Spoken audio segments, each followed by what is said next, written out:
Hello बच्चों, good morning. कैसे हैं आप सब लोग? आई होप बहुत शानदार होंगे। तो बच्चों, लास्ट लेक्चर जो हमने देखा था उसमें हमने जेई और नीट के कुछ पीवाईक्यू सोल्व करे थे on the basis of inductive effect. और आई होप वो वीडियो आपके लिए काफी फायदेमंद रही होगी, काफी मजा आया होगा आपको, क्योंकि जो हमने पहले 5 क्लासेस में सीखा था बस उसी को हमने छठी क्लास में जितने भी उस पे पीवाईक्यू बन सकते थे, जितने प्रीवियस ईयर के क्वेश्चंस आए हुए थे, चाहे वो नीट हो चाहे वो जेई हो, सब मैंने आपके लिए इकट्ठे करके और एक साथ आपको सोल्व करवाया।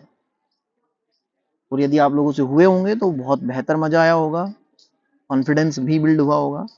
चलिए उसी श्रृंखला में हम सेकंड इलेक्ट्रॉन डिस्प्लेसमेंट इफेक्ट पढ़ते हैं, जिसका नाम होता है हाइपर कॉन्जुगेशन।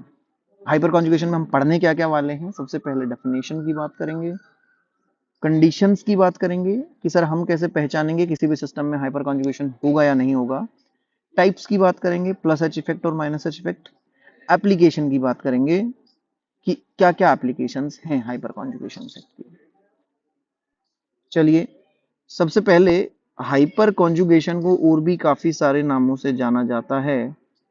हाइपर कॉन्जुगेशन, इसको नो बॉन्ड रेजोनेंस भी बोलते हैं। नो बॉन्ड रेजोनेंस, या इसका on the basis of name of scientist एक और भी नाम है, बेकर नाथन इफेक्ट, और शॉर्ट में एच इफेक्ट भी बोल देंगे। तो ये तो सब इसके नाम हो गए। सबसे पहले हम बात करें बेसिक डेफिनेशन की, तो डेफिनेशन से ही क्लैरिटी आती है कि इफेक्ट है क्या एक्चुअली। बेसिक डेफिनेशन कहती है, what is hyper conjugation? Displacement of displacement of sigma bonded electrons. देखिए, इंडक्टिव इफेक्ट की जो डेफिनेशन की बात की थी वहां पे पार्शियल डिस्प्लेसमेंट था सिग्मा बॉन्डेड इलेक्ट्रॉन का, यहाँ पे कंप्लीट डिस्प्लेसमेंट है। सर होगा कब? कंडीशन क्या है? तो दूसरी बात हम कर देते हैं, condition, conditions for showing hyper conjugation, conditions for showing hyper conjugation. तो एक बेसिक कंडीशन है, वो मैं लिखता हूं, when A CH sigma bond present in conjugation with sp2 hybridized atom, एक CH sigma bond sp2 hybridised atom के साथ रेजोनेंस में हो, जैसे ये है कॉन्जुगेशन मतलब अल्टरनेट पोजीशन। अब यहाँ पे ये कार्बोकैटायन हो सकता है, ये रेडिकल हो सकता है, ये अल्कीन हो सकता है, या कोई BH2 जैसा भी ग्रुप हो सकता है, क्योंकि इसके पास वैकेंट ऑर्बिटल हैं। और वैकेंट ऑर्बिटल यदि हैं तो यहाँ पे ये सब हाइपर कॉन्जुगेशन शो कर सकते हैं। CH सिग्मा बॉन्ड, फिर सिग्मा, और फिर sp2 hybridised atom. This is the condition of hyper conjugation. आइए अब बारी बारी इन्हीं कंडीशंस को एलोबरेट करेंगे। पहली कंडीशन हमने देखी, CH सिग्मा बॉन्ड कार्बोकैटायन के साथ कॉन्जुगेशन में है, तो यहाँ पे ये CH सिग्मा बॉन्ड क्या करेगा? अपना इलेक्ट्रॉन इधर दे देगा, तो ये बन जाएगा H प्लस और इधर आ जाएगा डबल बॉन्ड। तो यहाँ पे इसको हम बोल देते हैं नो बॉन्ड रेजोनेंस। देखो रेजोनेंस जैसा ही हो रहा है, रेजोनेंस में पाई इलेक्ट्रॉन मूव करते हैं और इसमें सिग्मा इलेक्ट्रॉन मूव करते हैं, तो रेजोनेंस जैसा हो रहा है लेकिन कोई बॉन्ड नहीं है, कोई बॉन्ड नहीं है, that's why it is named as no bond bond resonance, इसको हम क्या बोल देते हैं, no bond resonance. Fine. Second देखो,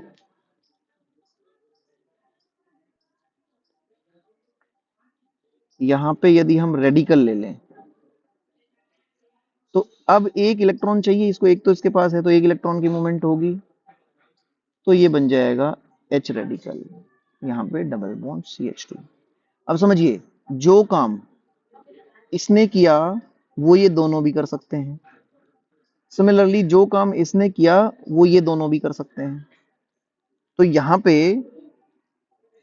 कितने हाइपर कॉन्जुगेटिव स्ट्रक्चर बन सकते हैं, तो मैं बोलूंगा जितने अल्फा एच होंगे, ये वाला जो कार्बन है ये अल्फा कार्बन है और 3 अल्फा एच इसके पास है, 3 अल्फा एच इसके पास है। अब नेक्स्ट देखिए, C H H H C H double bond CH2, ये भी अल्फा, तो ये यहां आएगा, ये आगे जाएगा। देखिए similar conditions, CH sigma present in conjugation with a sp2 hybridized atom। यहां भी जो काम इस हाइड्रोजन ने किया ये दोनों कर सकते हैं, तो इसमें भी hyper conjugative structure is equal to number of alpha hydrogen. ऐसे ये फोर्थ केस जो मैंने बताया आपको, इस तरह का भी हो सकता है। ये BH2 है, इसके पास भी वही वैकेंट ऑर्बिटल है, तो ये यहाँ पे आ जाएगा, तो ये positive H double bond BH2, यहाँ भी अल्फा कार्बन है। जो काम इस हाइड्रोजन ने किया बाकी दोनों भी कर सकते हैं। तो देखिए मैं क्या बोल सकता हूं, मोटा मोटी बात, number of hyper conjugative structure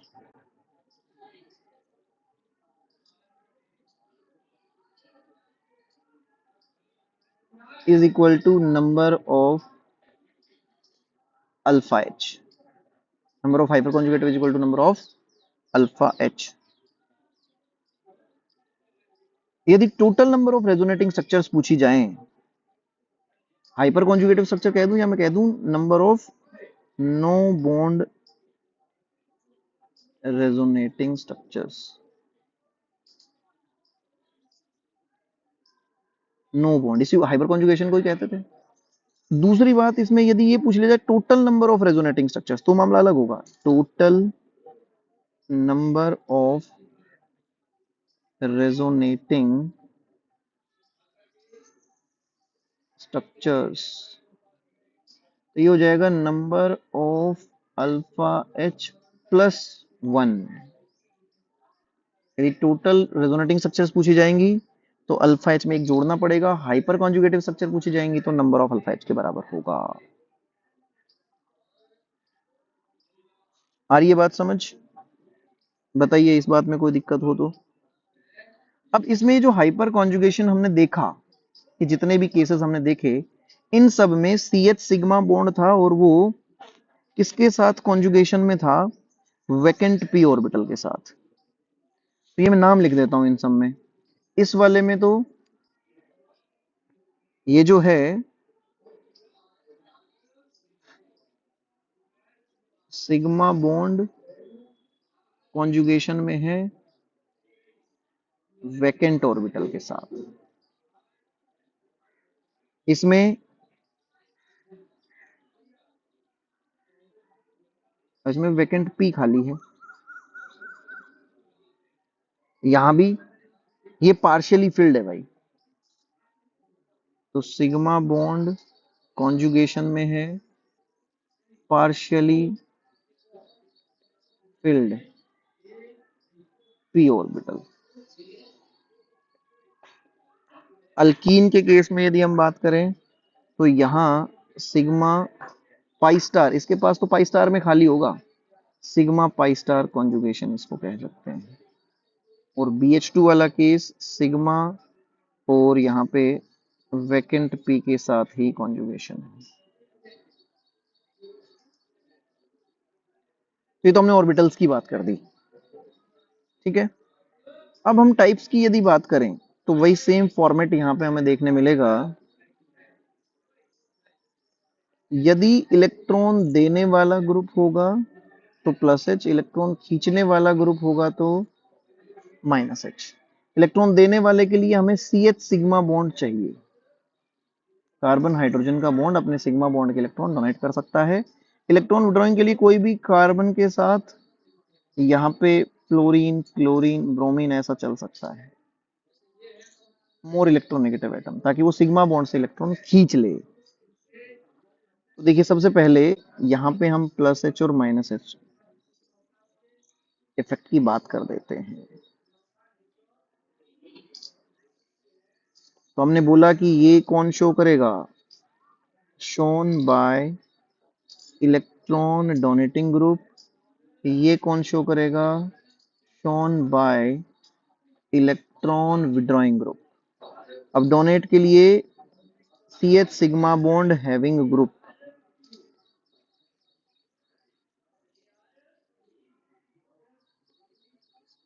और यहाँ पे सी एफ सी एल या बी आर,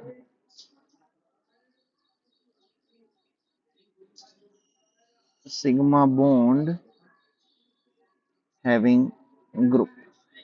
ये जो माइनस एच इफेक्ट है, इसको हम रिवर्स हाइपर कॉन्जुगेशन भी कह देते हैं। क्या कह देते हैं इसको, reverse hyper conjugation.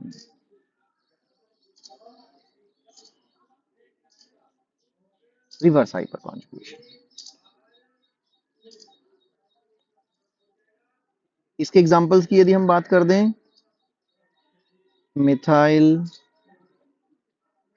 Ethyl, isopropyl,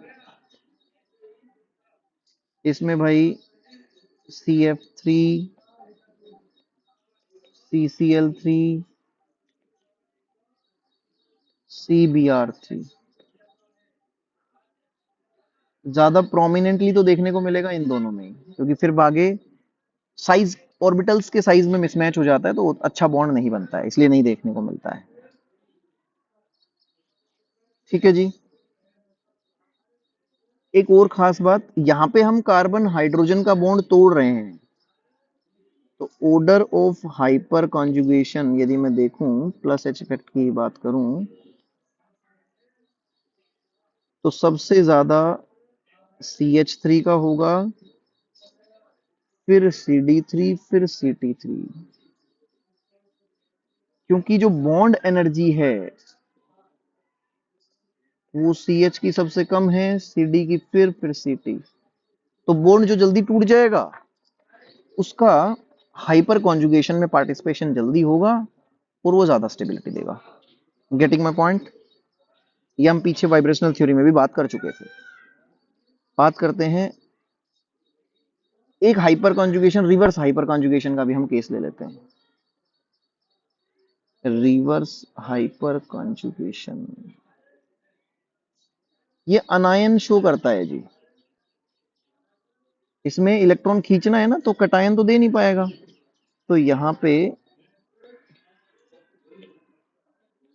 observed in carb anion,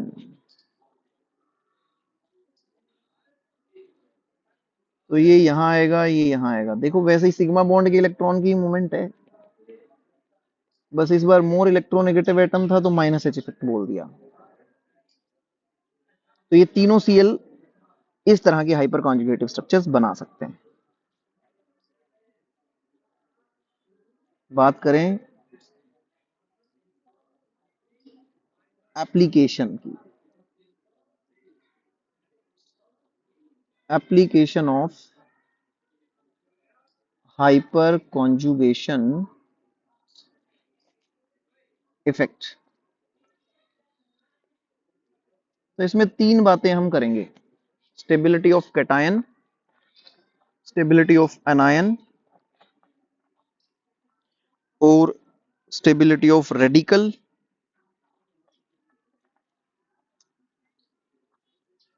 और साथ में थोड़ा सा स्टेबिलिटी ऑफ अल्कीन की हम बात करेंगे।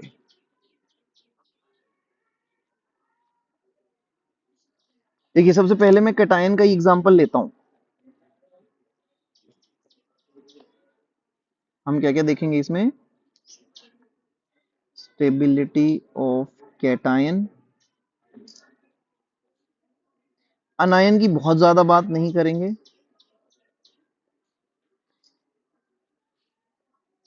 Stability of alkyne. अनायन की बात करेंगे लेकिन उतना ज्यादा नहीं करेंगे।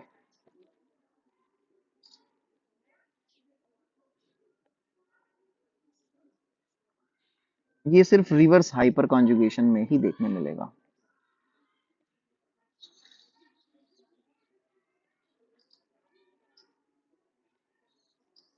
देखिए, सबसे पहले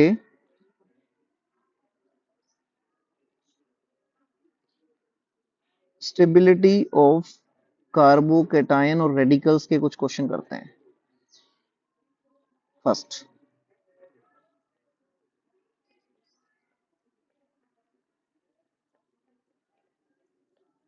एक हमने ले लिया टर्शरी ब्यूटाइल कैटायन, एक आइसोप्रोपाइल कैटायन और एक इथाइल कैटायन। तो भाई जो sp2 है उसके बाजू वाला जो कार्बन है ये sp2, इसके बाजू वाले ये तीनों ये अल्फा कार्बन है। अल्फा अल्फा अल्फा, इसके पास 9 अल्फा हाइड्रोजन है, इसके पास 6 अल्फा हाइड्रोजन है और इसके पास 3 अल्फा हाइड्रोजन है। तो हम बोल देंगे स्टेबिलिटी ऑफ कार्बन कार्बोकैटायन या carbon radical directly proportional to number of alpha H, number of alpha H. तो सबसे ज्यादा 3 डिग्री, फिर 2 डिग्री, फिर 1 डिग्री। हम इसको डिग्री भी बोल देते हैं। ये 3 डिग्री वाला है, ये 2 डिग्री वाला है और ये 1 डिग्री। इस कंसेप्ट को हम डायरेक्ट आगे इस्तेमाल भी कर लेंगे कि कटायन के केस में 3 डिग्री सबसे ज्यादा स्टेबल, फिर 2 डिग्री, फिर 1 डिग्री। सो मैं कंक्लूड करके लिख देता हूं, स्टेबिलिटी ऑफ कैटायन 3 डिग्री सबसे आगे, फिर 2 डिग्री, फिर 1 डिग्री। ठीक है जी। नेक्स्ट क्वेश्चन देखिए।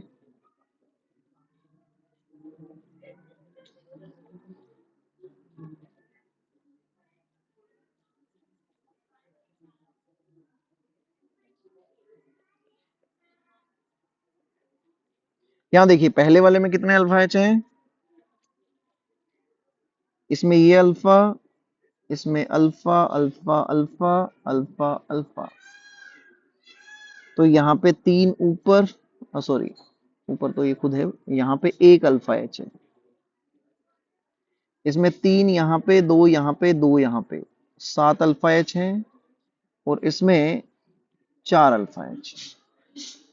More will be the number of hyper alpha hydrogen, more will be number of hyper conjugative structure, more will be stability. तो ऑर्डर हो जाएगा हमारा 2 3 1।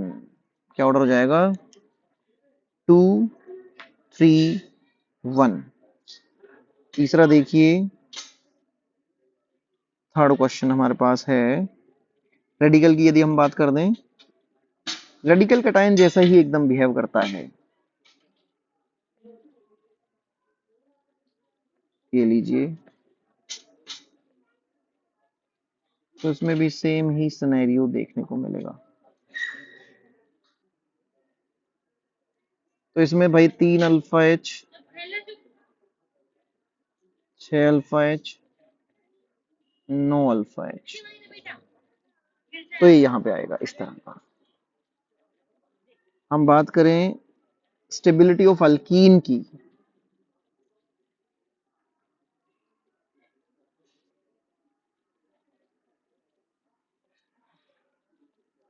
स्टेबिलिटी ऑफ अल्कीन में ये भी directly proportional to number of alpha H. Alpha H ज्यादा होंगे, electron density ज्यादा डिस्पर्ज होगी, पोटेंशियल एनर्जी कम, स्टेबिलिटी ज्यादा। तो यहाँ पे हम कुछ एग्जांपल्स बना रहे हैं।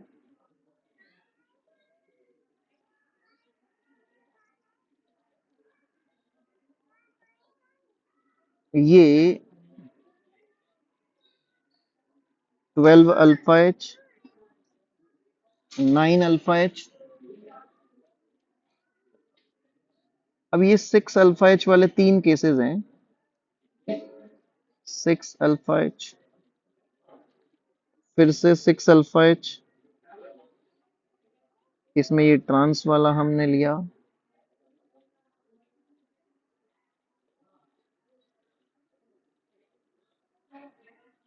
ये सिस वाला लिया, फिर 3 अल्फा एच,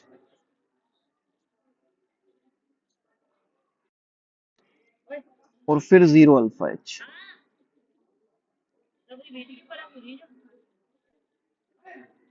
तो more will be number of alpha H, more will be stability. अब बस यहाँ पे थोड़ा सा देखना, ट्रांस और सिस में तो ट्रांस ज्यादा स्टेबल होता है क्योंकि बल्कि ग्रुप दूर दूर है, इसमें पास पास है। इसमें ये पर कार्बन बात कर लेते हैं, इसमें एक्चुअली ये आएगा हीट ऑफ हाइड्रोजनेशन के कंसेप्ट से, है ना, कि इसमें हाइड्रोजन जो है वो आसानी से नहीं जुड़ पाएगा, वो मैं आगे एक्सप्लेन करूंगा। तो अभी तो आप ऐसे ध्यान रख लो कि पर कार्बन यहाँ 6 अल्फा एच है, पर कार्बन अल्फा एच 6, और इन दोनों में पर कार्बन अल्फा एच 3। पर कार्बन अल्फा एच यदि कम होंगे तो स्टेबिलिटी ज्यादा होगी, पर कार्बन अल्फा एच ज्यादा तो स्टेबिलिटी ज्यादा, तो इसलिए 6 वाले को मैंने आगे लिख दिया और 3 वाले को पीछे लिख दिया। ये हमने कुछ बेसिक सी बातें की हैं, stability of cation, अनायन, cation, radical और अल्कीन। बाकी बात करेंगे हम नेक्स्ट क्लास में। चलिए बच्चों, तो यदि आपको समझ में आया हो तो लाइक करिए, शेयर करिए, सब्सक्राइब करिए। ओके बच्चों।